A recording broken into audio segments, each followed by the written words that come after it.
keeping tabs on Nigerian globetrotter Pelumi Nubi has been on a solo trip, moving with her vehicle from London to Lagos. This is a trip she began on the 31st of January through TAD and UTAD roads, ferrying her vehicle across the Atlantic, Mediterranean Sea to Africa, and has been documenting her travels on social media.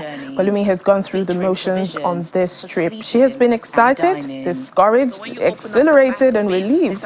This is not the first time she has embarked on a long-distance trip. Before her current adventure, she had completed the Lagos to Ghana route twice by car and explored the country of Namibia on a 2-week journey. Well, she has also driven from London to Lake Como in Italy. She spoke to Channels Television in London back in January before the start of her latest adventure. Take a listen. Honestly, I just wanted to show that this kind of travel was very possible for someone that looks like me, and really inspiring the next generation of travelers that they can step out of their comfort zone and do incredible things. And one thing about traveling is that it extrapolates towards your life, and you can take those lessons and use it. So I really just want to inspire people to get on the road, to get adventurous, to step out of their comfort zone and showcase Africa in the ways that has not been done in a lot of mainland media, and just being able to say, this is my experiences. Pelumi joins us now from Côte d'Ivoire, where she's still a few thousand miles away from London. Hello, Pelumi. Good to speak with you. Hello. Can you hear me? I can hear you loud and clear. Now, you've been on the road since January. You took off from London. Are you still as excited as when you first started out? You know what? When I was taking off, I thought I couldn't be more excited. I felt like I had reached the, highest peak. But I am even more excited because this has moved from just me solo driving from London to Lagos to a community movement whereby a lot of people have joined this journey. We are talking of hundreds of thousands.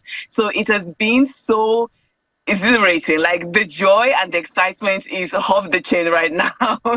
Indeed. I mean, a lot of people have been following your social media platforms, following from one country to the other. But there have been few bumps on the road. I know when you were about to enter Sierra Leone, you were denied entry. Yeah. So do share with us what happened and, how you overcame the challenges you faced.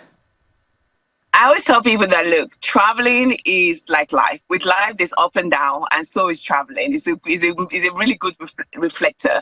I got to Sierra Leone, and there was a change of rule, which has been standing, but it said that, right-hand vehicles could not go into the country. And my car, being from the UK, is a right-hand drive compared to, when you get within the West Africa where they drive on the left.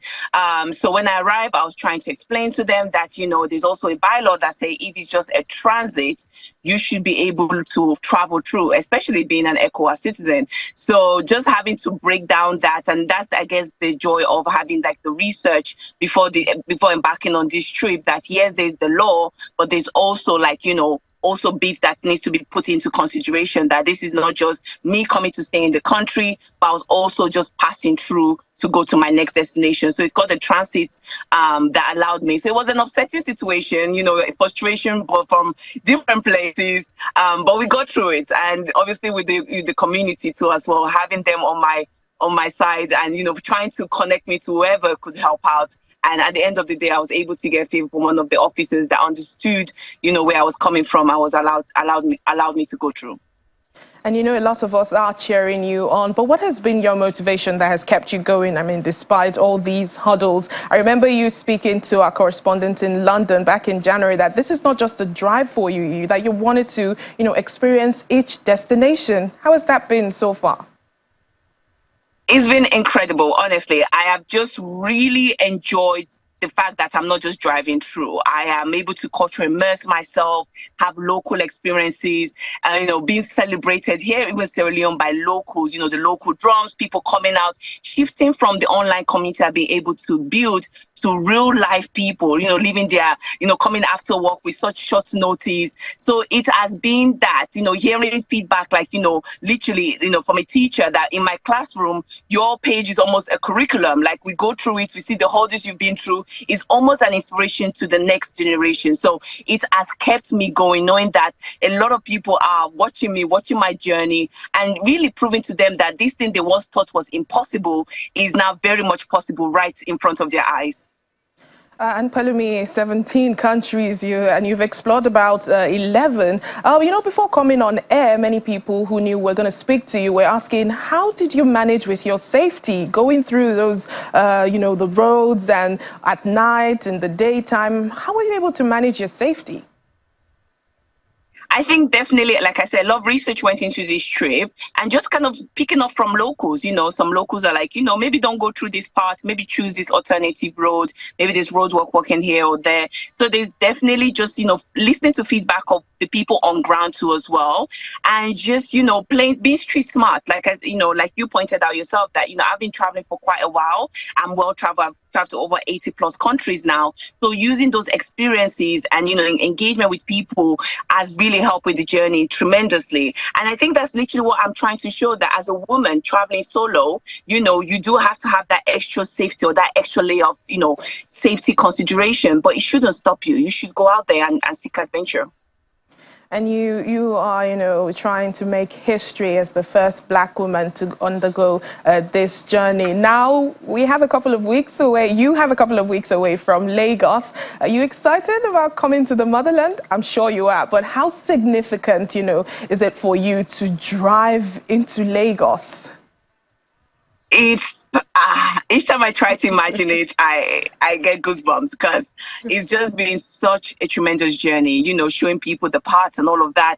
And then to get to this finale, and I hear it's a homecoming, like people have rallied up. It's happening on the 7th of April. University of Lagos will be welcoming me in a grand style. So if you are around, please do come out. There are t-shirts available too as well. So it's really going to be a visual representation of, and there were so many naysayers when I started this trip, like, she cannot do it, it's impossible, so to be able to actually have that in person, kind of like in the flesh evidence, I think it will inspire people on so many levels. Like, one thing I've considered impossible, now I've seen Pelumi do it. Maybe, I can reevaluate other things I have considered impossible at one point in time. So this is going to be a landmark event that I am just humbled to be part of. Like, it's so exciting that I'm dreaming about it. I was like, oh my God, come out and cheer me on. And I'm so excited to be home. I can't wait to hug my family, hug the people that have been there right from day one.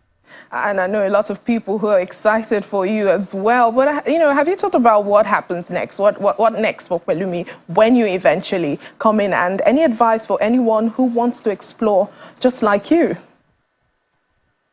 Honestly, I'm this kind of person that wear a lot of horse blinders. Like, I'm very focused on the goal. The goal is to finish in Lagos. But like you said, a girl can dream and she can really put herself out there.